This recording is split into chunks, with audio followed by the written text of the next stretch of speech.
तो now we will start. आज का हमारा विषय है नीड ऑफ स्पिरिचुअलिटी। यस, तो जब भी इस विषय पे हम कुछ सोचना चाहते हैं, नीड ऑफ स्पिरिचुअलिटी की हम बातें करते हैं, तो बहुत सारे ख्याल हमारे दिमाग में आ जाते हैं कि अब ना जाने हमसे क्या क्या कहा जाएगा, हमें क्या क्या करना पड़ेगा। बहुत कुछ हमारे जीवन में उतार चढ़ाव होने शुरू हो जाते हैं। तो इस पूरे जो विषय है आज का, इसको हम 3 अलग अलग पार्ट्स में करेंगे। जो इतने सारे सवाल हमारे दिमाग में आते हैं उनको 3 अलग अलग पार्ट्स में बांटेंगे कि वास्तव में स्पिरिचुअलिटी है क्या, स्पिरिचुअलिटी के लिए सही एज क्या है और इसकी आवश्यकता क्या है। जब भी आपने देखा होगा, पर्सनली स्पेशली प्रीचर्स हमारे जब भी किसी से बात करते हैं कि आप भाई थोड़ा धार्मिक हो जाइए या थोड़ा स्पिरिचुअल हो जाइए, भगवान में थोड़ा मन लगाइए, तो सबसे पहली बात व्यक्ति क्या बोलता है कि मेरा कर्म ही मेरा धर्म है। ये कर्म की आड़ लेकर हम धर्म से बचना चाहते हैं। Work is my worship. सुना होगा ऑब्वियसली, आप सभी के साथ ऐसा होगा।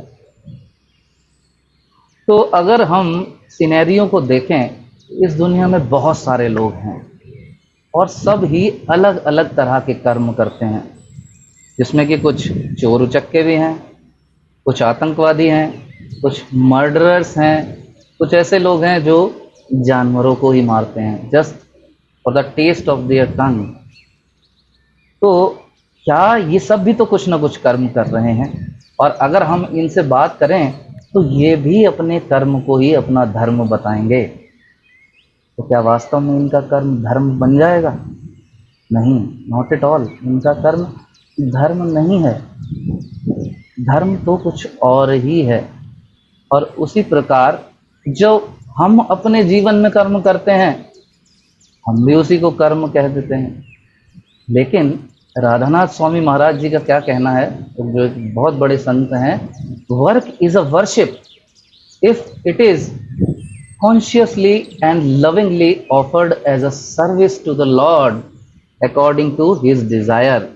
यानी केवल वो ही धर्म है, वर्शिप है, हमारे द्वारा किए गए कर्म जो प्रेम भाव से एक अच्छी कॉन्शियसनेस के साथ भगवान की प्रसन्नता के लिए किए जाते हैं, न कि अपने लिए कि मैं कोई कार्य कर रहा हूँ और उससे जस्ट मुझे अपनी सेंस ग्रेटिफिकेशन करनी है और मेरा वो कर्म धर्म बन गया। नहीं, धर्म वो है जो हम भगवान के लिए कुछ सेवाएं करते हैं। अगर ऐसा नहीं करते, वो सारे कर्म जिसमें भगवान केंद्र बिंदु नहीं है, that is useless hard work. अब आप सोच सकते हो कि परिवार का पालन पोषण भी तो करना है, हमें डेफिनेटली करना है, लेकिन धर्म के पॉइंट ऑफ व्यू से वो यूजलेस हार्ड वर्क है। अगर हम धर्म के एंगल से देखेंगे तो वो हमारा सिर्फ एक श्रम एवं केवलम जैसा बन के रह जाएगा। अगर हम किसी कर्म को धर्म कह रहे हैं तब की मैं बात कर रहा हूँ ये, वरना हम कर्म को कर्म ही कहें कि हाँ भाई अपना कर्म कर रहे हैं, ठीक है, हम धर्म की ओर भी बढ़ने का प्रयास करेंगे, लेकिन उस कर्म को हम धर्म नहीं कह सकते। वो कर्म धर्म तब बन सकता है जब वो कर्म भगवान की प्रसन्नता के लिए एक अच्छी चेतना के साथ किया जाता है, अन्यथा वो एक यूजलेस हार्ड वर्क बन जाता है। एक छोटी सी स्टोरी से इस बात को समझते हैं। 2 व्यक्ति थे। एक बार वो क्या कर रहे थे, उनका काम था गड्ढा खोदना। हमारे गुरु महाराज ये स्टोरी अक्सर बताया करते हैं। उन दोनों का काम था गड्ढा खोदना। 3 लोग थे, 3 लोग आया करते थे गड्ढा खोदने के लिए। और एक दिन एक व्यक्ति, तीसरा जो व्यक्ति था वो नहीं आया और 2 लोग पहुंचे। तो उनमें से फिर वो क्या कर रहे थे, दोनों लोग, पहला वाला व्यक्ति गड्ढा खोदता था, गड्ढा खोद रहा है, पसीने आ रहे हैं। दूसरा व्यक्ति क्या कर रहा है, उस गड्ढे को फिर से भर दे रहा है। और जब तक वो एक गड्ढे को भर रहा है, दूसरा वाला जाके दूसरा गड्ढा खोदता था, फिर दूसरा व्यक्ति जाके उस गड्ढे को भर देता। और ये घटना जो है, एक व्यक्ति देख रहा है दूर से बैठा हुआ, ये कर क्या रहे हैं। एक बार एक गड्ढा खोदते हैं, फिर जाकर के उस गड्ढे को भर दिया जाता है, चल क्या रहा है। उससे थोड़ी देर बाद रहा नहीं गया, वो चला गया उनके पास कि अरे ये कर क्या रहे हो तुम लोग, गड्ढा खोद रहे हो, भर दे रहे हो, गड्ढा खोद रहे हो, भर रहे हो, ये चल क्या रहा है। तब उन्होंने बताया कि देखिए, we have a team for 3 people. हम लोग 3 लोग हैं और उसमें से मैं गड्ढा खोदता हूँ, ये गड्ढा भरता है, और एक तीसरा और व्यक्ति है जो इसमें पौधा लगाता है। आज किसी कारण से वो आया नहीं, तो हमने सोचा हम तो अपना काम करें ही, क्योंकि वर्क इज वर्शिप, कर्म ही हमारा धर्म है, हम बेईमानी नहीं करेंगे। लेकिन यहाँ पे क्या हुआ, उसका ये जो हमने सारा काम किया, गड्ढा खोदा भरा, it become a useless hard work. कारण क्यों है ये hard work? The goal is missing. जो उस पूरी एक्टिविटी का मकसद था, वो मकसद मिस हो गया हमारा। हमें पौधा लगाना था, वो पौधा नहीं लगा पाए, और गड्ढा खोदने में ही सारा समय निकाल दिया। Similarly we do in our life. अगर हम देखें, मानव जीवन बहुत कुछ विशेष करने के लिए बना है, लेकिन हम अपना सारा जीवन गड्ढा खोदने और भरने में लगा देते हैं, और जो बीच की मेन एक्टिविटी है वो हम मिस कर देते हैं। कैसे? इसको मैं अभी, हम आगे जो स्लाइड्स आएंगी उसमें और लिंक करेंगे, अच्छे से आप समझ पाएंगे कि पौधा लगाने का मतलब क्या है। एक और छोटी सी स्टोरी से मैं आपको बताता हूँ कि वास्तव में स्पिरिचुअलिटी है क्या, समझने का प्रयास करते हैं हमारे जीवन में स्पिरिचुअलिटी है क्या। एक बार एक व्यक्ति गंगा नदी के तट पर गया। उसे गंगा नदी पार करनी थी, बारिश के समय था तो बाढ़ आई हुई थी पानी में थोड़ा। तो उसने एक बोट वाले को बुलाया कि मुझे जो है नदी पार करनी है, मुझे उस पार ले चलो। तो वो बैठा नाव में, ठीक है, बोट वाले ने उसको बैठा लिया। नाव से नदी को पार किया जा रहा है, दोनों लोग जा रहे हैं। उस बीच जो ये जेंटलमैन थे, उन्होंने नाव वाले से पूछा, तो भाई ये बताओ, तुम सारा दिन नाव ही चलाते रहते हो, कुछ दुनियादारी का तुम्हें कुछ पता भी है? अच्छा ये बताओ, आज फ्राइडे का दिन है, तुम्हारे शहर में कौन सी नई पिक्चर रिलीज हुई है? वो बेचारे, बाबूजी हमको क्या पता, हम क्या बताएं, हम तो बस सारा दिन नौका को इधर से इधर और उधर से उधर ही पार करने में निकाल देते हैं पूरा दिन, हमें नहीं पता। तो ये जेंटलमैन बोला, अरे you wasted your whole life, Bollywood Hollywood इतना अच्छा काम कर रहे हैं, इतनी अच्छी अच्छी मूवी बना रहे हैं, तुम्हें कुछ नहीं पता, you are wasting your life. हाँ जी बाबूजी, हो सकता है I am wasting my life. और नाव चल रही है, चले जा रहे हैं, धीरे धीरे आ गए। तो फिर ये जेंटलमैन से फिर रुका नहीं गया, उन्होंने फिर पूछा, अच्छा ये बताओ भाई, तुम कभी किसी बढ़िया लग्जरी कार में बैठे हो, बेंटले, जैगवार, ऑडी? अपनी नाव में तो तुम सारा दिन बैठे रहते हो, कभी तुम्हें अवसर मिला किसी लग्जरी कार में बैठ के अपने शहर घूमने का? वो बेचारा नाव वाला फिर बोला, अरे बाबूजी, हमका कहाँ अवसर मिलत है, हम तो बस नौका को इधर से उधर और उधर से इधर ही करत रहे। What is this rubbish, you are wasting your life. तुम अपना जीवन जो है यूं ही बर्बाद कर रहे हो। क्योंकि अब हुआ क्या था, नदी में आई हुई थी बाढ़। अचानक जो नौका चलाने वाला था उसने देखा कि नदी के अंदर एक चक्रवात आ रहा है, जैसे वर्लपूल बोलते हैं ना, वर्लपूल, हमारी मिक्सी भी होती है वर्लपूल, उसमें पानी घूमता है। तो वर्लपूल की खासियत ये होती है, वर्लपूल के ऊपर जो भी कोई आ जाए वो सबको सक कर लेता है, खींच लेता है, चाहे नाव हो, कोई व्यक्ति हो, सब जो है नीचे डूब जाते हैं। तो अब बारी थी नौका चलाने वाले की। उसने पूछा, बाबूजी एक बात पूछत रहे, तुम तैरना आवत है? तो बाबूजी कह रहे हैं कि no I don't know swimming, no. तो अब नाविक बड़े प्यार से मुस्कुराया और बोला, now your whole life is going to be waste. तुम नदी में हो, चक्रवात वाली उबली हुई नदी में हो, जहाँ पानी बिल्कुल उछाल पे और तुम्हें तैरना नहीं आता। तो फटाफट से जो नौका वाला था वो कूदा पानी में और तैर कर निकल गया पार। और जो जेंटलमैन थे वो आए चक्रवात में और नदी में डूबकर गेम ओवर हो गया उनका। ऐसा ही सेम हमारे जीवन में भी होता है। ये हमारा जीवन भी एक उथली नदी की तरह है, जिसमें कभी ईगो, एंगर, लस्ट, ये जो शत्रु हैं, इनकी बाढ़ आती रहती है। कभी हमारी ईगो की बाढ़ आती है हमारे जीवन में, कभी क्रोध की बाढ़ हमारे जीवन में आती है, कभी कामुकता लस्ट की बाढ़ हमारे जीवन में आती है और जो हमें बिल्कुल डुबा के ले जाती है। तब ये जो स्पिरिचुअलिटी है वास्तव में, ये स्पिरिचुअलिटी की जो पावर है वो एक स्विमिंग की तरह है। जिसके पास ये स्पिरिचुअलिटी की पावर होती है, नॉलेज होती है, या इस शक्ति का ज्ञान होता है, वो वास्तव में इस चक्रवात से, इस उथली नदी से तैर कर पार हो जाता है। लेकिन जिसको एक ज्ञान नहीं होता, वो इन सब शत्रुओं के गर्त में फंसता है और डूब कर खत्म हो जाता है। साथ ही एक और उदाहरण से हम समझते हैं, स्पिरिचुअलिटी को समझने का प्रयास करते हैं। आपने बहुत सारी बातें सुनी होंगी स्पिरिचुअलिटी के विषय में, यूट्यूब पे जाओगे या कहीं जाओ, स्पिरिचुअलिटी ये, स्पिरिचुअलिटी वो, लेकिन ये बहुत सरल से एग्जाम्पल हैं जो शास्त्रों में हैं, हमने अपने वरिष्ठों से सुने हैं, गुरुओं से सुने हैं। उनको मैं बहुत सरल तरीके से आपको समझाने का प्रयास कर रहा हूँ कि आप समझ सके वास्तव में स्पिरिचुअलिटी की इम्पोर्टेंस क्या है। हम अगर देखें तो हमारा जीवन भी जो क्या है, एक पेड़ की ही भांति है। किसी भी पेड़ के 3 मुख्य अंग होते हैं, रूट्स जड़ें, ट्रंक यानी उसका तना, और ऊपर क्राउन जो होता है जहाँ पत्तियाँ होती हैं, ब्रांचेज होती हैं और फल लगता है। और इस पेड़ के अंदर सबसे महत्वपूर्ण जो चीज़ है वो है उसका फल, जो फ्रूट्स लगते हैं पेड़ के ऊपर, और उस फ्रूट की आशा में ही ये पेड़ लगाया जाता है।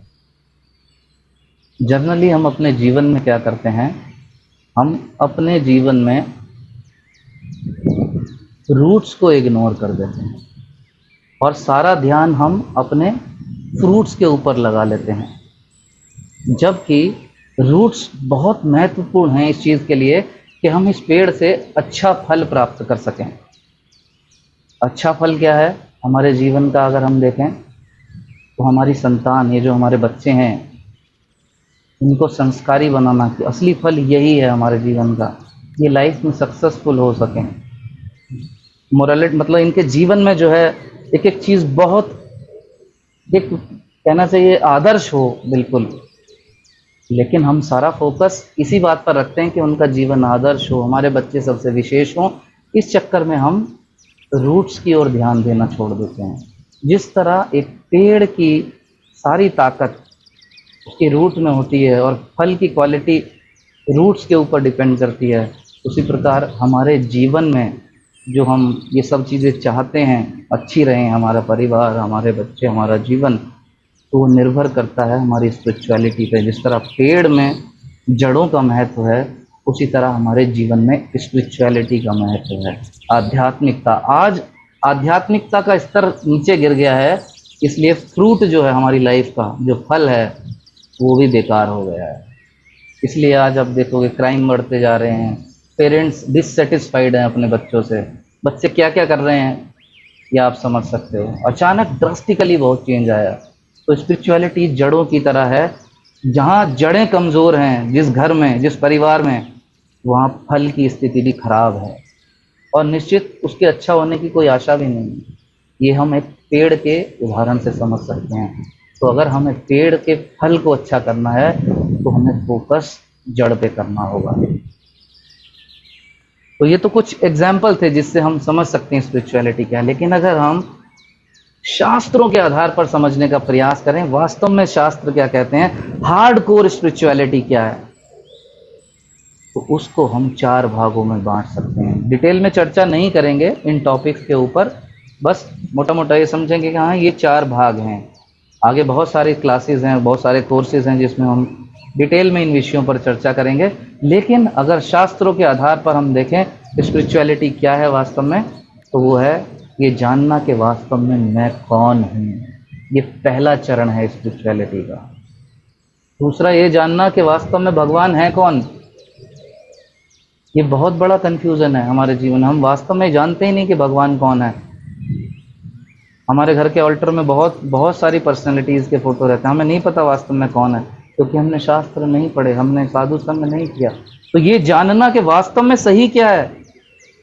अगर ईश्वर हमारा पिता है तो इतने सारे पिता तो नहीं हो सकते, पिता एक ही होगा। तो उसको समझना कि मैं कौन हूँ, वास्तव में परमात्मा मेरे पिता कौन है, मेरा उनसे संबंध क्या है, और संबंध को जान लेने के बाद अब मुझे इस जीवन में करना क्या है, ये हार्डकोर स्पिरिचुअलिटी है। अभी हमारा विषय आज थोड़ा लाइट रहेगा, अभी हम इन विषयों पर बहुत ज़्यादा चर्चा नहीं करेंगे, लेकिन आगे की क्लासों में डेफिनेटली इन विषयों को हम डिटेल में और डिस्कस करेंगे। तो अगर हम सामान्यतः अपने जीवन को देखें तो हमारे जीवन में हम 4 कार्यों को कर रहे हैं: eating, sleeping, defending and mating. ये 4 मुख्य कार्य हैं जो हर एक जीव करता है, वो किसी भी योनि में हो, चाहे वो मनुष्य हो चाहे वो जानवर हो। तो आप देख सकते हैं हम लोग खाते हैं, हम लोग डाइनिंग टेबल पे खाते हैं, लेकिन जानवर जो है बेचारे सड़कों पे जहाँ डाल देते हैं खा लेते हैं, लेकिन खाने की आवश्यकता सबको है।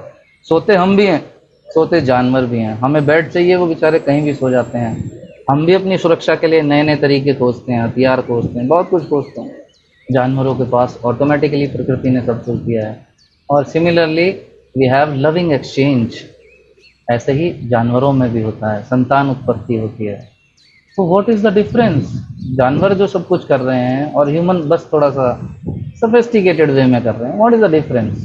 तो एक शास्त्रों में एक श्लोक आता है, आहार निद्रा भय मैथुनम च सामान्य एतत् पशु भी नराणाम धर्मो ही तेषाम अधिको विशेषो धर्मे नहीं न पशु भीर समाना। तो यहाँ पर सबसे महत्वपूर्ण लाइन है, इससे ये जो हमें बता रही है कि वास्तव में मनुष्य के पास क्या विशेष है। धर्मो ही तेषाम अधिको विशेषो, ये एक एक्टिविटी ऐसी है जो जानवर नहीं कर सकते, केवल इस मनुष्य जीवन में हम कर सकते हैं। इसीलिए इस मनुष्य जीवन को विशेष कहा गया है। जबकि जिनको ये मानव शरीर मिला है वो व्यक्ति सोचता है one life why so serious, जिंदगी ना मिलेगी दोबारा, जो है आज मज़े कर लो, कल करते हैं, आज इंजॉय करो लाइफ को बस। लेकिन सिर्फ इंजॉय के लिए जीवन नहीं बना। ये इंजॉय, सो कॉल्ड इंजॉय, जानवर भी कर रहे हैं, सब करते ही आ रहे हैं। एक ही विशेष चीज़ है धर्म का चिंतन, spirituality. Because humans can be spiritual, animals can not. किसी जानवर को आपने नहीं देखा होगा जपमाला करते हुए, और स्पेशली आप देख रहे हो ये स्पिरिचुअलिटी की सेमिनार हो रही है, हमने किसी कुत्ता बिल्ली घोड़ा बैल बकरी को बुलाया भी नहीं है, हमने सिर्फ ह्यूमंस को बुलाया। कारण केवल आप लोग ही इसको समझ सकते हैं। ये जो शरीर हमें अभी मिला है, इसमें ही ये संभव है कि हम समझ सकें, अदरवाइज ये जानवरों के लिए संभव नहीं है। तो हमें इस जीवन के मूल्य को समझना है, स्पिरिचुअलिटी के मूल्य को हमें अच्छे से समझना है। अब प्रश्न आता है कि वास्तव में सही एज क्या है स्पिरिचुअलिटी की? स्पिरिचुअल होने के लिए कौन सी आयु उचित है? क्या 5 से 10 साल का बच्चा, जब 5 से 10 साल की आयु होती है, या फिर थोड़ा सा स्टेबल हो जाएं उसके बाद 25 से 30 साल, या फिर जैसा कि जनरली सुनने में ही आता है कि बुढ़ापे में करेंगे 55 से 60। तो इस विषय को हम अलग अलग दृष्टिकोण से समझने का प्रयास करेंगे। एक संस्कृत में एक श्लोक है, बाल स्तावत क्रीड़ा सक्तम तरुणासक्त तरुणी सक्तम वृद्ध स्तावत चिंतासक्तम परे ब्रह्मणि कोपिन सक्तम। इसका अर्थ है बाल्यकाल में मनुष्य को खेल के प्रति मोह रहता है, युवा अवस्था में वो तरुणी के मोह में फंस जाता है, वृद्धावस्था में वो भिन्न भिन्न चिंताओं से घिर जाता है, परंतु परब्रह्म परमात्मा से प्रेम करने का समय किसी के पास भी नहीं है। लेकिन इन डिफरेंट स्लॉट्स में भी अगर हम देखें तो ये जो ब्लू वाला एरिया है, जब हम क्रीड़ासक्त हैं तो हमारा मन जो है निश्चल होता है, तरह तरह के पाखंडों से मुक्त होता है। तो ये जो समय है, भले ही हम क्रीड़ा में लगे हों, क्रीड़ा में लगे लगे हम गहन विषयों को समझ सकते हैं। इसलिए आपने देखा होगा ये जो छोटे बच्चे हैं सेमिनार्स में, इनको ज़्यादा आनंद आता है क्योंकि ये समझने का प्रयास करते हैं, अभी कहीं उलझे नहीं हैं इधर। सेमिनार के समय सेमिनार में हैं, कुछ नई नई चीज़ें लर्न कर रहे हैं, गैदर कर रहे हैं। ये बहुत महत्वपूर्ण है कि हम खेल खेल में ही सारी चीज़ें समझ लें।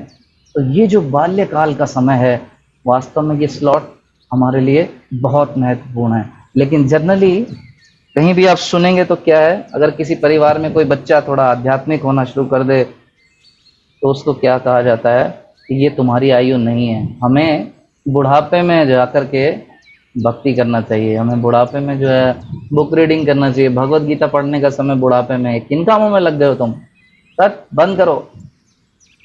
लेकिन वास्तविकता ऐसी बिल्कुल भी नहीं है। हम यही सोचते हैं कि बस मौज करो, जवानी में मौज मस्ती का समय है, बुढ़ापे में आएंगे देखेंगे। लेकिन अगर हम सर्वे करें और देखें कि आज कितने बूढ़े लोग हैं जो आध्यात्मिक हो गए, वो जो यही कहते आए हैं जवानी से कि बुढ़ापे में करेंगे, ऐसे कितने हैं? ना के बराबर, बिल्कुल नहीं मिलेंगे। एक छोटे से एग्जाम्पल से समझाता हूँ, एक real story example, my own incident.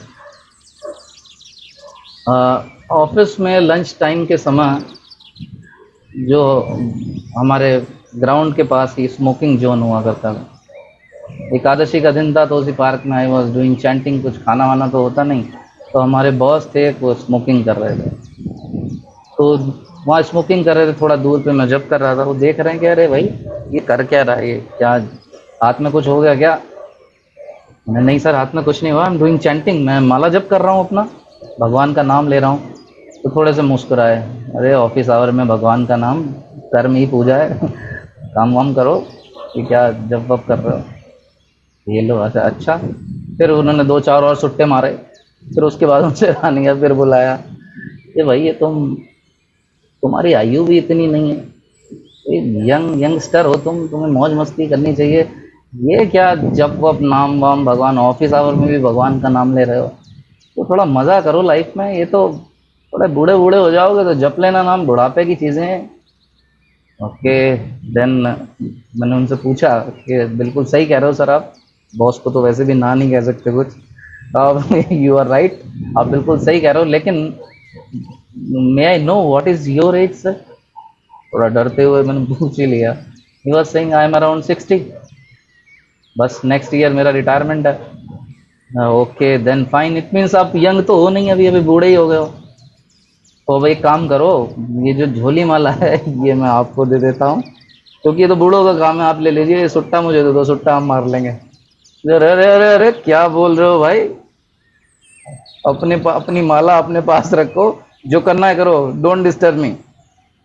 वो छोड़ने को बिल्कुल तैयार नहीं है अपनी आदत, क्योंकि होना जाना नहीं है, बोलने के लिए बस के बुढ़ापे में करेंगे, लेकिन व्हेन वी आर ओल्ड तब भी हम ये सब करने के लिए तैयार नहीं होते हैं। क्यों? Because bad habits become deeper with the old as. जितना हम वृद्ध होते जाते हैं, बूढ़े होते जाते हैं, उतनी ये जो खराब आदतें हैं, बुरी आदतें हैं, हमारे हृदय में और जड़ों को मजबूत कर लेती हैं। ये आदतें छुटने वाली नहीं, डिफिकल्ट टू गिव अप। और साथ में वाइट हेयर ईगो, ये बाल हमने धूप में सफ़ेद नहीं, मैं अपनी बात नहीं कर रहा, मेरे तो बच्चे ही नहीं जिनके होते हैं जो बूढ़े सफ़ेद बालों वाले, ये बाल हमने धूप में सफ़ेद नहीं किए हैं, तुम बताओगे हमें? ये बड़ी समस्या एक बुढ़ापे में होती है, तो that is not the right age again. एक और छोटे सा एग्जाम्पल से समझते हैं, बिल्कुल प्रैक्टिकल लाइफ एग्जाम्पल। अगर हमें अपने किसी दोस्त को एक रोज़ गिफ्ट करना है, कौन सा वाला करोगे, राइट वाला कि लेफ्ट वाला, नंबर 1 वाला कि नंबर 2 वाला? डेफिनेटली नंबर 1 वाला, जो कि खिला हुआ है, ताज़ा है। और दूसरा जो मुरझाया सड़ा हुआ फूल है वो देंगे तो हो सकता है कि उसके बाद वो जीवन भर हमसे बात न करें, ही मे फील ऑफेंडेड।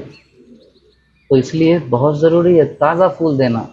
और हम क्या कर रहे हैं, हम बुढ़ापे में करेंगे भक्ति, भगवान के पास बुढ़ापे में जाएंगे, जब हम मुरझाए हुए इस फूल की तरह हो जाएंगे। जब ताज़ा हैं तब हमें भगवान को सरेंडर करना चाहिए। दिवाली का सीज़न आया, कोई आया आपके घर, हैप्पी दिवाली सर, जी हैप्पी दिवाली, आइए सर, बैठिए बैठिए, लीजिए मिठाई खाइए। अरे ये क्या, आपकी मिठाई में तो फूई लग रही है, फंगस लगी हुई है, ये मिठाई खिला रहे हो हमें? अरे कुछ नहीं, दिवाली की सफाई कर रहे थे ना, तो ये लास्ट ईयर का डब्बा रखा हुआ मिल गया हमें, हमने सोचा आप आए हो तो मिठाई खिला देते हैं, लीजिए लीजिए खाइए। तो क्या वो लौट के आएगा आपके घर कभी? वो फंगस लगी हुई मिठाई उसको हम खिला रहे हैं 2020 की, 2000 आने वाली जो दीपावली है, लीजिए खाइए। नहीं खाएगा व्यक्ति, और शायद वो जीवन भर आपके लौट के भी ना आए। तो हम अपने जीवन में क्या कर रहे हैं? जब हमारी हालत फंगस लगी हुई हो गई, बुढ़े हो गए, तब हम कह रहे हैं बुढ़ापे में करेंगे। अब हम भगवान के पास पहुंच जाए, आ गया प्रभु मैं, अब मुझे स्वीकार कर लो, आ गया मैं तुम्हारी शरण में, स्पिरिचुअल बना दो मुझे। जब शरीर में जान थी, ताकत थी, तब सारा समय हमने मौज मस्ती में निकाल दिया है, बस यही रटते हुए कि बुढ़ापे में करेंगे। बच्चों को करने नहीं दिया आपने, भगवान का नाम ले लेने दिया, खुद भगवान का नाम नहीं लिया, बुढ़ापे का इंतजार कर रहे हैं। बुढ़ापे की हालत ये फंगस लगी हुई, ये भगवान के सामने ले जाके रख दे लड्डू, लो भगवान जी आ गए हम। एनीवे, भगवान दयालु होते हैं। हम बुढ़ापे में भी जाते हैं तो भगवान हमें स्वीकार कर लेते हैं। हमारी तरह नहीं है कि वो फंगस लगे हुए लड्डू फेंक देंगे। अगर हम फंगस लगी हुई हालत में भगवान के पास पहुंचेंगे तो वो फिर भी हमें स्वीकार कर लेते हैं, लेकिन इसके कुछ नुकसान हैं। पहला नुकसान तो यही है कि अगर हम ओल्ड एज में पहुंचे, सपोज हम 60 साल की उम्र में भगवान के पास या स्पिरिचुअलिटी में जुड़ना शुरू करते हैं, तो हमारे पास बहुत कम समय बचता है भगवान के विषय में जानने का, डिवोशनल सर्विसेज को करने का। और यही कार्य अगर हम बचपन से शुरू करते हैं तो एक लंबा समय रहता है हमारे पास इस लविंग एक्सचेंज को, लविंग रिलेशनशिप को बढ़ाने का। बुढ़ापे में करने से बहुत कम समय हमें मिलता है। फिजिकल डिफिकल्टीज होती हैं हमारी बॉडी के साथ, हम क्या भगवान की सेवा करेंगे? हम तो अपना ही ध्यान नहीं रख पाते। मुंह में दांत नहीं बच रहे, पेट में हाथ नहीं बच रही है, चलने के लिए किसी का सहारा चाहिए, व्हील चेयर चाहिए, और हम कहे अब हम डिवोशनल सर्विस करेंगे। क्या डिवोशनल सर्विस कर पाएंगे हम? कुछ भी नहीं कर पाएंगे।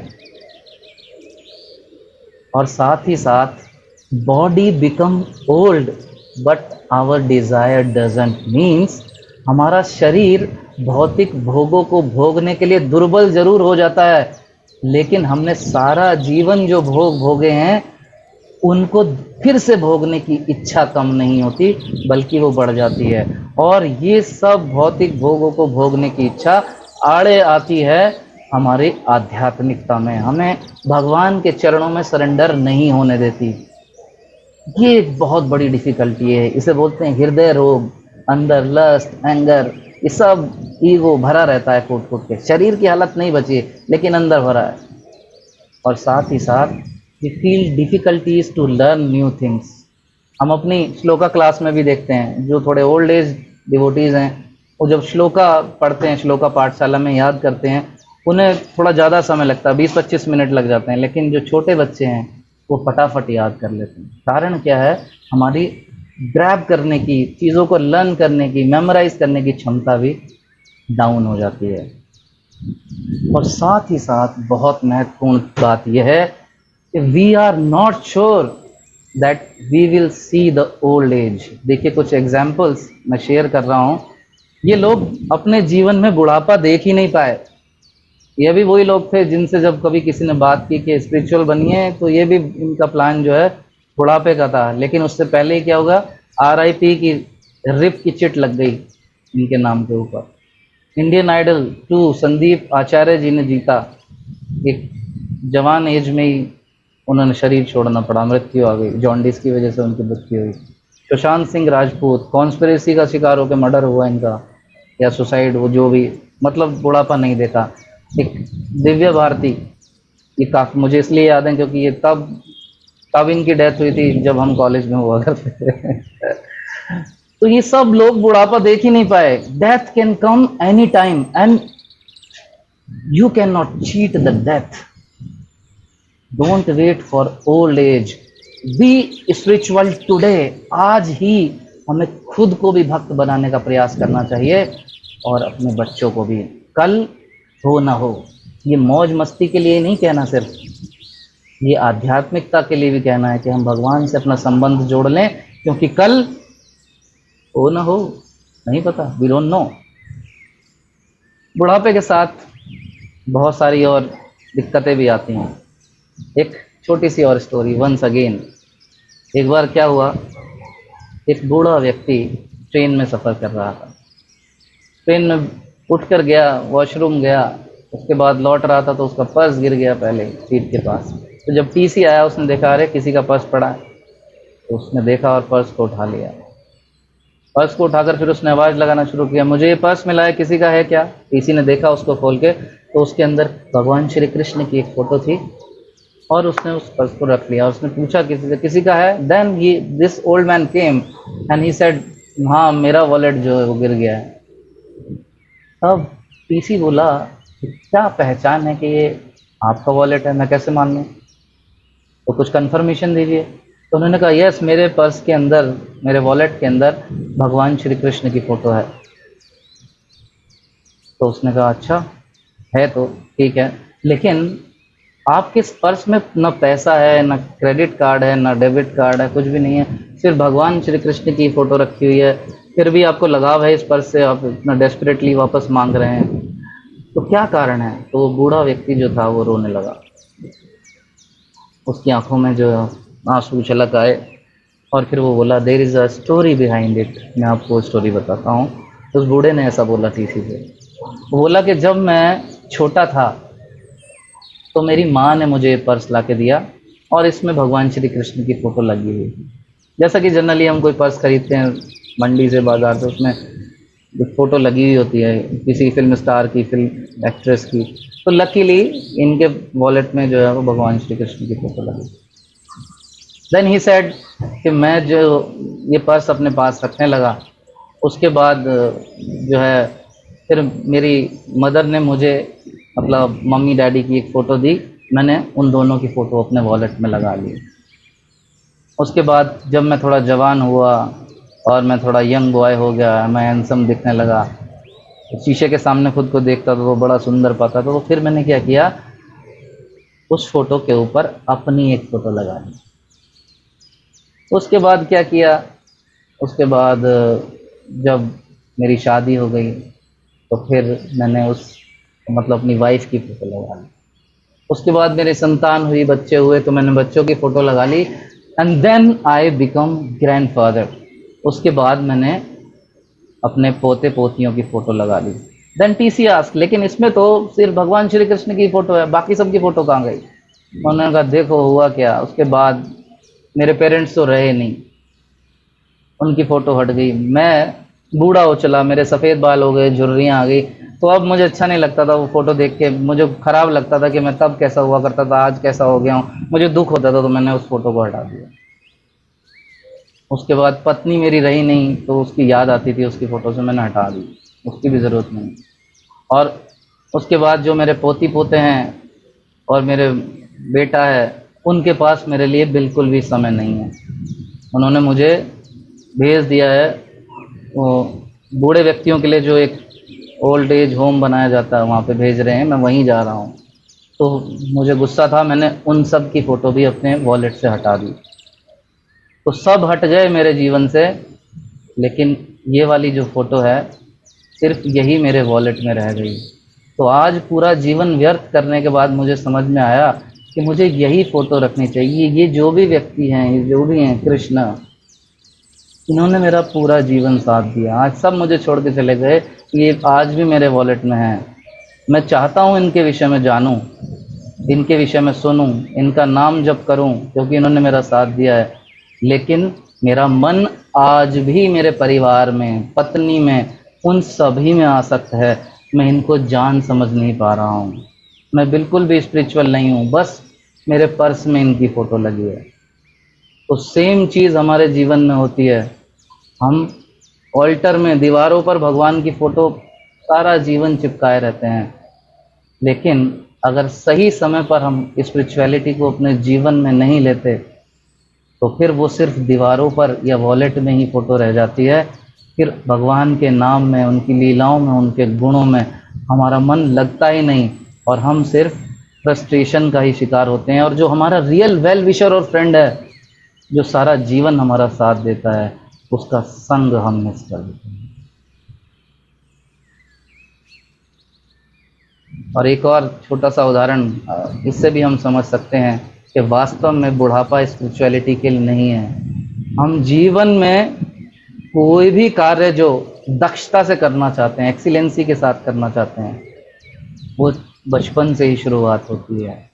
तो think of any successful person, बहुत सारे अनगिनत थाउजेंड्स ऑफ एग्जाम्पल्स हैं। मैं जस्ट 2 एग्जाम्पल यहाँ शेयर कर रहा हूँ ऐसी पर्सनैलिटीज़ के जिनको आप सभी जानते हैं।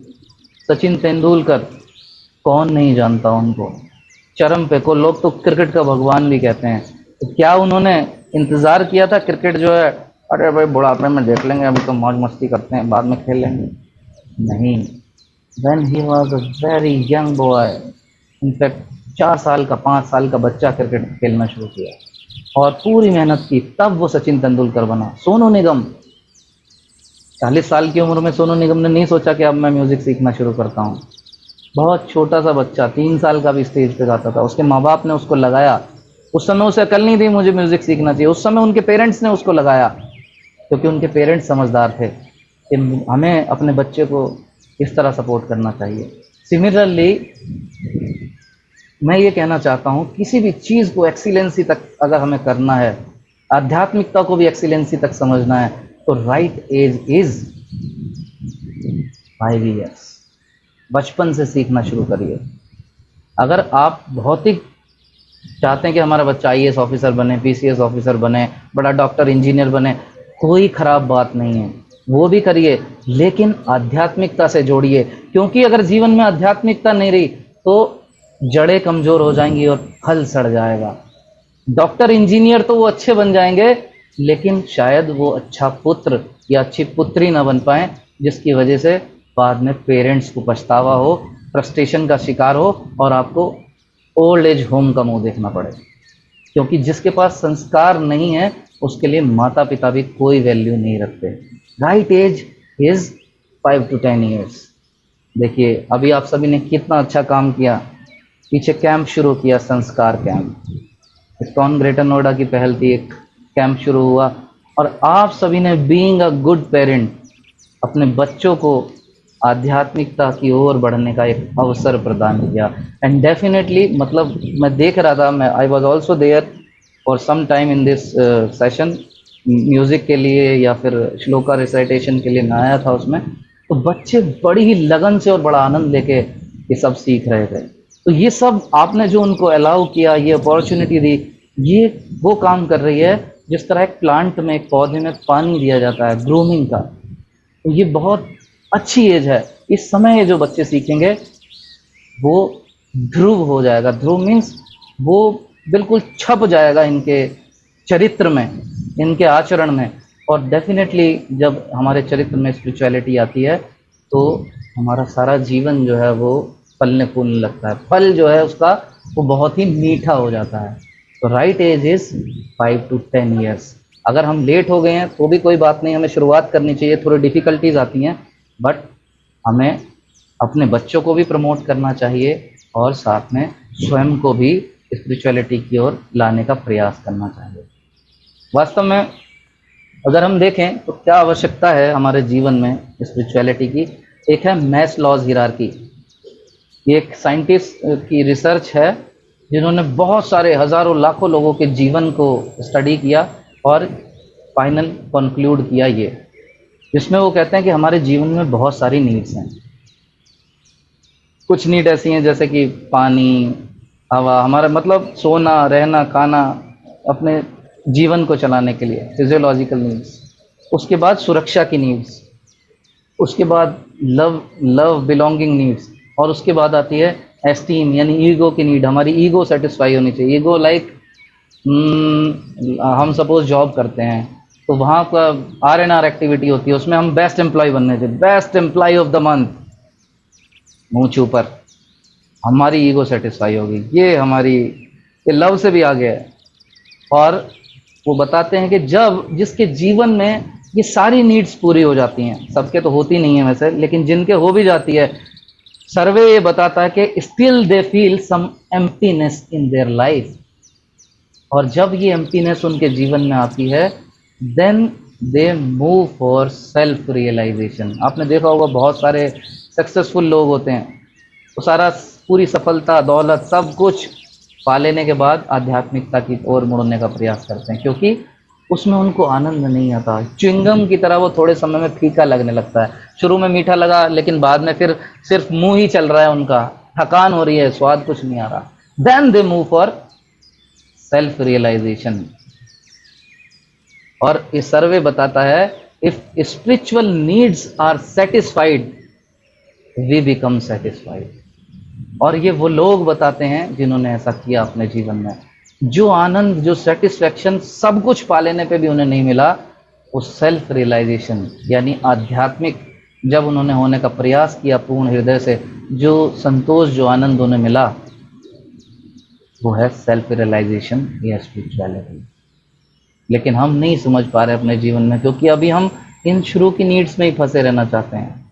लेकिन समझदार व्यक्ति वो है जो ऑलरेडी उस एरिया के एक्सपर्ट्स हैं या अपने जीवन में उस गोल को पा चुके हैं जो हम पाना चाहते हैं, उनकी राय, उनके एक्सपीरियंस से समझे कि वास्तव में ये सब करने में हमें क्या मिलने वाला है।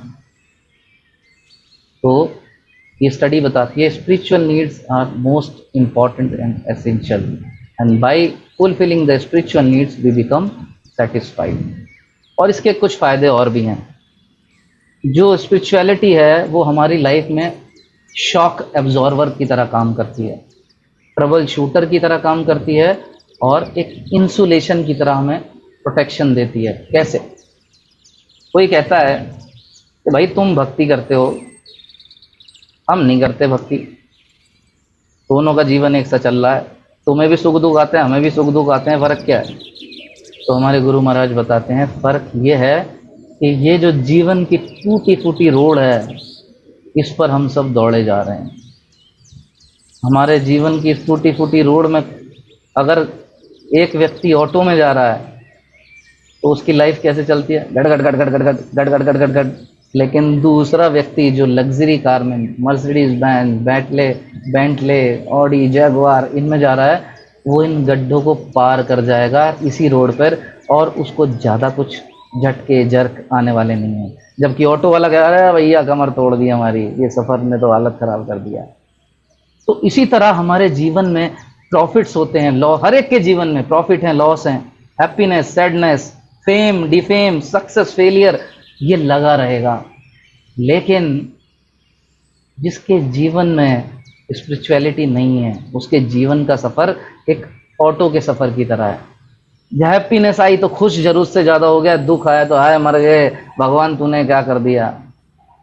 फेम मिला, अरे हमने ये कर दिया, I am self made man. Defame मिला, अरे भगवान जी सारी दुश्मनी हमसे निकालनी थी। लेकिन जो एक भक्त होता है, जो आध्यात्मिकता स्वीकार किए होते हैं जिसके जीवन में, वो उसके जीवन का सफ़र एक लग्जरी कार की तरह होता है। जीवन में उतार चढ़ाव, गड्ढे झटके आते हैं, लेकिन उसको पता ही नहीं चलता, वो आराम से स्मूथली निकल जाता है, गड्ढों को पार कर जाता है। तो स्पिरिचुअलिटी जो है हमारे जीवन के जो उतार चढ़ाव हैं, उनको सहन करने की हमें शक्ति देती है। शॉक एब्जॉर्बर की तरह काम करते हैं हमारे जीवन में, इट इज़ वेरी इंपॉर्टेंट। दूसरा है ट्रबल शूटिंग। अगर हमें किसी चीज़ की ट्रबल शूटिंग करनी है तो हमें उससे डिटैच रहना पड़ता है।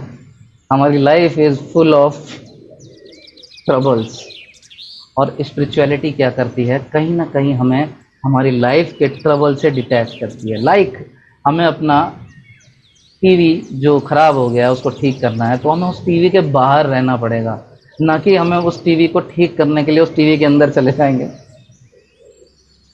तो हम बाहर रह के उसको ठीक कर सकते हैं, और जो बाहर रह के ठीक करेगा वो ठीक से ठीक कर पाएगा, और जो उसके अंदर जेल होके उसको ठीक करने का प्रयास करेगा तो उसकी हालत वैसे ही होगी जैसे हम हलवा बनाते हैं।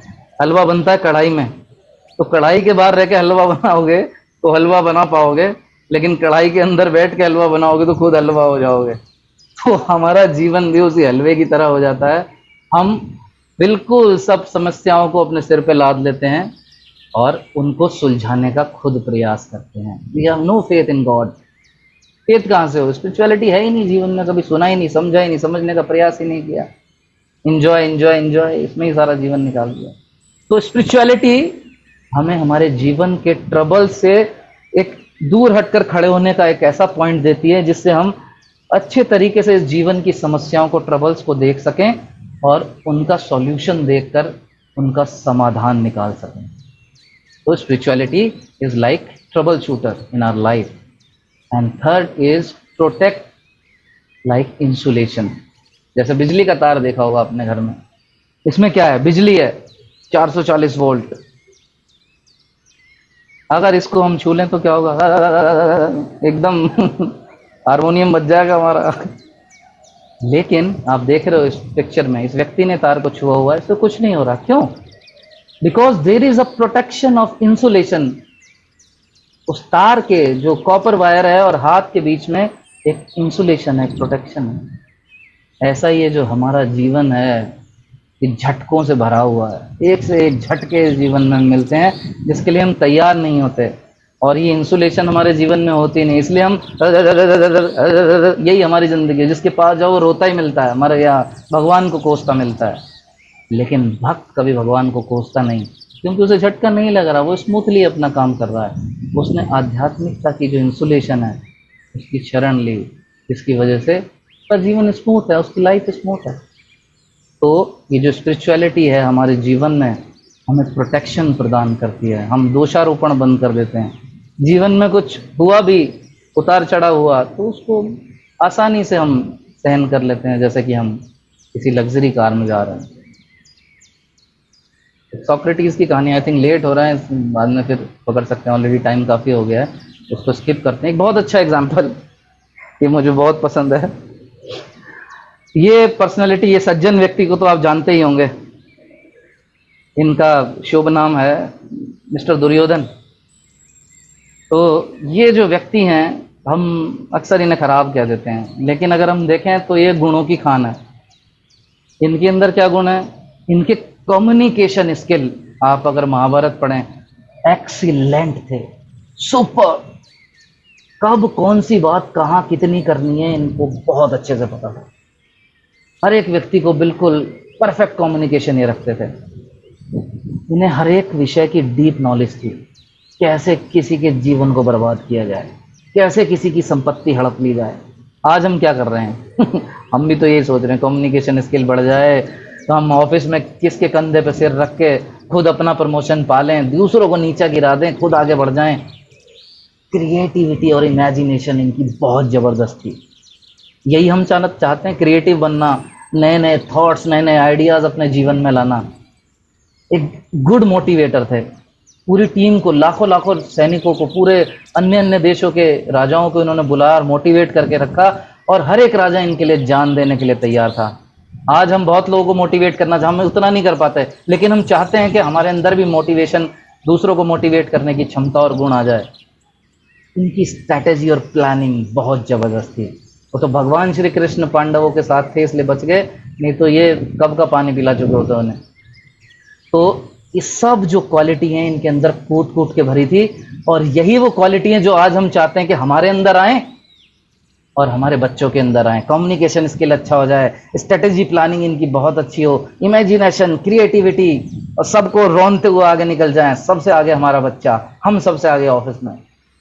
लेकिन इतने सारे गुणों वाले व्यक्ति जो हैं मिस्टर दुर्योधन, अगर मैं कहूँ कि आप अपने बच्चे का नाम दुर्योधन रखिए, क्योंकि ये तो गुणों की खान है, इनके पास वो सब गुण हैं जो आप चाहते हैं कि हमारे अंदर हो, हमारे बच्चों के अंदर हो, तो आप सबका जवाब होगा कि नहीं, दुर्योधन नहीं रखना है नाम। कोई नहीं रखता दुर्योधन नाम। क्यों? He did not believe God। भगवान श्री कृष्ण उसके पास थे, लेकिन वो कभी भी भगवान की शरण ग्रहण नहीं किया। सिर्फ एक वजह थी ये, इस वजह से दुर्योधन को आज तक खराब माना जाता है, और कोई अपने बच्चे का नाम दुर्योधन नहीं रखता। तो अगर हम देखें हमारे जीवन में, जरूरी नहीं कि हमारे जीवन में शायद इतनी क्वालिटीज हों भी, और ऊपर से हमारा विश्वास भगवान में नहीं है, तो क्या हमारी स्थिति दुर्योधन से भी गंभीर नहीं है? और नाम हम अपने बहुत प्यारे प्यारे रखते हैं। तो हमें विचार करना चाहिए कि वास्तव में सिर्फ इन गुणों को, जिनको हम सारा जीवन अर्जित करने में लगे हैं, सिर्फ इनके या होने या ना होने से इतना प्रभाव नहीं पड़ेगा जितना इस बात से प्रभाव पड़ता है कि वास्तव में हम भगवान के शरणागत हैं कि नहीं हैं। एक दूसरी पर्सनालिटी थे महाराज युधिष्ठिर, इनके अंदर भी वो सब स्किल थे। और अगर मैं पूछूं आप अपने बच्चे का नाम युधिष्ठिर रखेंगे, तो आप कहेंगे यस, हाँ मैं रखूंगा। क्यों? Because he surrendered the Lord. देखिए ये जो सरेंडर है, जो आध्यात्मिकता है, स्पिरिचुअलिटी है, ये कितना महत्व रखती है। और हम सब ऑलरेडी अपने जीवन में इस चीज को स्वीकार कर रहे हैं। हम अपने बच्चों का नाम युधिष्ठिर तो रखते हैं, लेकिन दुर्योधन नहीं रखते। इसका मतलब हम समझ रहे हैं कि the surrender to the lord is really very important. But implementation का जब समय जीवन में आता है हमारे, तो हम उसे स्वीकार नहीं करते। हम सरेंडरनेस का पैरामीटर दूसरों के जीवन में देखते हैं बस। तो हमें अपने जीवन में देखने का प्रयास करना चाहिए, ये बहुत इंपॉर्टेंट चीज़ है। और फिर हमें ये ज़रूर सोचना चाहिए कि वास्तव में हम अपने परिवार को, अपने जो हम पे डिपेंडेंट्स हैं, उनको हम क्या बनाने का प्रयास कर रहे हैं। कहीं हम गलती से उन्हें दुर्योधन जैसी पर्सनैलिटी तो नहीं बना दे रहे हैं। ये बहुत महत्वपूर्ण है सोचना। ये आप सोचते रहिए। सोचने के लिए अपने जीवन में एक छोटी सी और एक्टिविटी ऐड कर लीजिए, add a me time in your life. हमारे पास समय नहीं है ये सब सोचने के लिए। अरे सर जी, मरने के लिए तो समय है नहीं, ये सब कहाँ से सोचें कि कौन दुर्योधन कौन युधिष्ठिर। तो यही एक रूट कॉज है कि हम सोचते नहीं हैं, हमारे पास मी टाइम नहीं है। इसलिए हम न भगवान के विषय में सोचते हैं, न परिवार के, न बच्चों के, और अपने लिए ही नहीं सोच पाते हैं। Charity begins from home, it's not right. Charity begins from our self.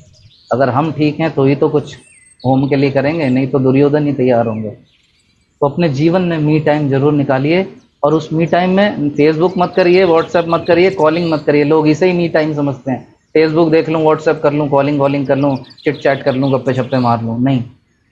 Y I am running behind these temporary things.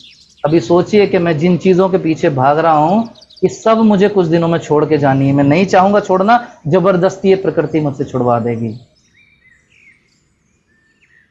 ये सोचना चाहिए कि कैसे मैं अपने जीवन को बैलेंस करूं, कैसे मैं अल्टीमेट पीस और प्रोटेक्शन को अपने जीवन में पाऊं, और इस सब के लिए कैसे मैं डिवोटीज के संग में बना रह सकता हूं।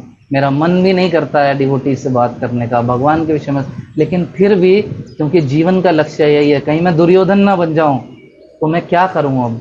मैं कैसे डिवोटीज के संग में रह सकूं? कहाँ मुझे संपर्क करने का अवसर मिलेगा? तो एट द लास्ट, ये बिल्कुल की advice, let us all accept and distribute Krishna consciousness to the society and save ourself and everyone to become like Duryodhan.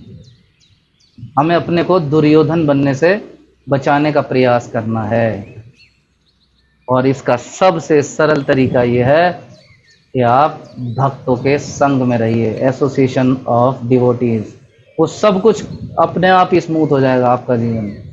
जिस प्रकार एक आम जो है बस पेड़ की डाल से लटकता है और कुछ नहीं करता, थोड़े दिन में मीठा हो जाता है, उसी प्रकार जो व्यक्ति सिर्फ भक्तों के संग में रहता है, चाहे उसका मन भक्ति में लग रहा है नहीं लग रहा है, स्पिरिचुअलिटी में लग रहा है नहीं लग रहा है, सिर्फ किसी ये इनके इन प्रकारेण भक्तों के संग में रहता है, तो उसकी लाइफ क्या है?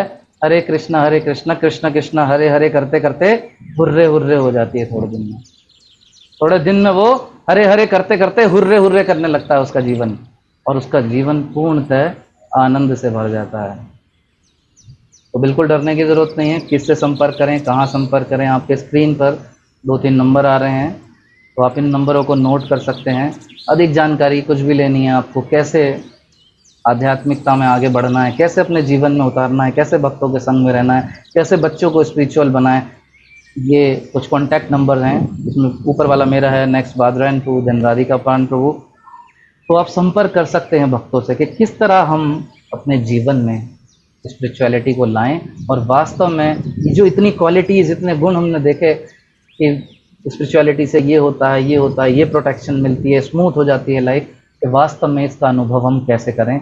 अगर आप वास्तव में प्रैक्टिकली अनुभव करना चाहते हैं तो आप किसी भक्त से ज़रूर संपर्क करें, जिससे, और उसके संग में ज़रूर रहें, जिससे कि वो आपको किसी अन्य प्रोग्राम से जोड़ सके, आपके जीवन में थोड़ा सा स्पिरिचुअलिटी को भरने का प्रयास करें। आजकल नो डाउट लॉकडाउन की वजह से मंदिर नहीं खुले हैं, तो everything is available online at your home, तो they all can become your online home tutor. तो आप संपर्क में रहिए भक्तों के, और अपने इस जीवन को सफल बनाने का जो है वो प्रयास करते रहिए। और बहुत अच्छा है, सभी आप लोग बहुत अच्छे से प्रयास कर रहे हैं। Thank you so much. किसी का कोई प्रश्न है तो आप पूछ सकते हो, थोड़ा सा मैंने समय ज़्यादा ले लिया। I tried to complete it very fast, मैंने काफ़ी प्रयास भी किया है, लेकिन थोड़ा सा क्षमा चाहता हूँ, 7-8 मिनट समय से ऊपर लेट हो गया। तो किसी का कोई भक्त का कोई प्रश्न है तो आप प्रश्न पूछ सकते हैं। मैं अपनी जो भी सीमित योग्यता और ज्ञान है उसके आधार पर उसका उत्तर देने का भरसक प्रयास करूंगा। हरे कृष्ण। हरे कृष्ण।